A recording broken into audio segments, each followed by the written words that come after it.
జగన్ ఏనాడు ఒంటరి కాదు. జగన్ ఏనాడు ఒంటరి కాదు. వారికి ఉన్న సైన్యం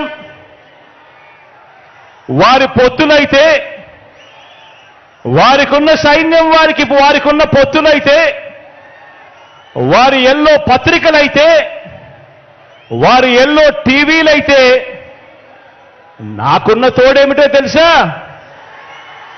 నాకున్న తోడేమిటో తెలుసా? నా తోడు, నా ధైర్యం, నా బలం, పైనున్న ఆ దేవుడు, మీరంతా మీ గుండెల్లో నన్ను పెట్టుకున్న మీ బిడ్డ. ఇది నాకున్న బలం. ఈ వీడియో కానీ మీకు నచ్చినట్లయితే లైక్, కామెంట్, షేర్ చేయండి. మరిన్ని అప్డేట్స్ కోసం సబ్స్క్రైబ్ చేయండి.